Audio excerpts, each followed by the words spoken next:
கனவுகள் ஜாக்கிரதை. என்னப்பா ஏதோ முக்கியமான விஷயம் பேசணுன்னு வந்து 5 நிமிஷம் ஆச்சு, இன்னும் வாயவே திறக்க மாட்டேங்கிற?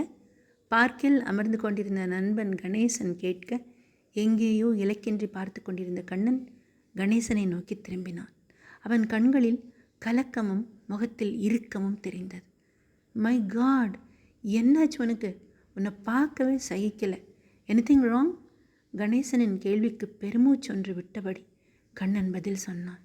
நண்பா, நான் சொல்லப்போகும் விஷயம் உனக்கு வேடிக்கையாக வினோதமாக இருக்கும். ஒருவேளை அதிர்ச்சி தந்தாலும் தரலாம். என்னென்னா, கொஞ்ச நாளாக எனக்கு கெட்ட கெட்ட கனவாக வருது. கூறும்பொழுதே குரல் ஒரு மாதிரியாக ஒலித்தது. 1 இல்லை 2 இல்லை 3.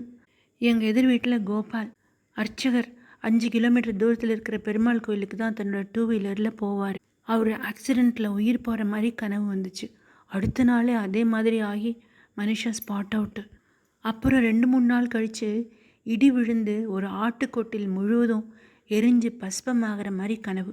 அடுத்த நாள் பேப்பரில் அந்த செய்தி வெளியாச்சு. அப்புறம் அதுக்கு அடுத்த நாள் ஒரு பஸ்ஸு பிரேக் பிடிக்காமல் தறிக்கெட்டு ஓடி பிளாட்ஃபாரத்தில் பூ பழமெல்லாம் விற்றுட்ருப்பாங்கள்ல, அவங்களையெல்லாம் நசுக்கிற மாதிரி கனவு வந்துச்சு. அதுவும் பழிச்சிருச்சு கணேசா, மிகுந்த நடுக்கத்துடன் சொன்னான் கண்ணன். தூங்கும்போது ஆழ்மனதில் தோன்றும் ஒன்றுக்கொன்று தொடர்பில்லாத காட்சிகள் கனவுகளாக வரும். நல்லதும் வரும், கெட்டதும் வரும். ஆனால் அவற்றால் எந்த பாதிப்பும் இருக்காது. எனக்கும் கனவு வந்திருக்கு, ஆனால் பலிச்சதில்லை.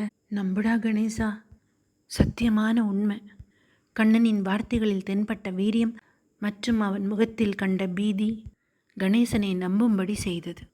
டேய், உனக்கு எக்ஸ்ட்ரா சென்சரி பர்செப்ஷன்னு சொல்லுவாங்க. நடக்க இருக்கிறத முன்கூட்டியே அறியும் சக்தி.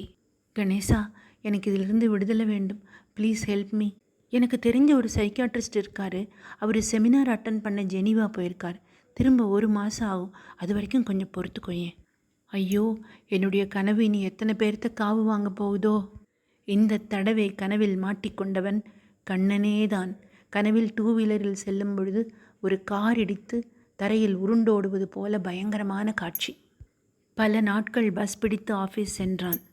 அன்று மேனேஜரிடம் மாட்டிக்கொண்டான். எவ்வளவோ சொல்லியும் கேட்காத மேனேஜர் ஆஃபீஸ் 2 வீலரில் பிரயாணிக்க வைத்தார் கண்ணனை. கண்ணனின் கனவு கண்ணனுக்கே பலித்துவிட்டது.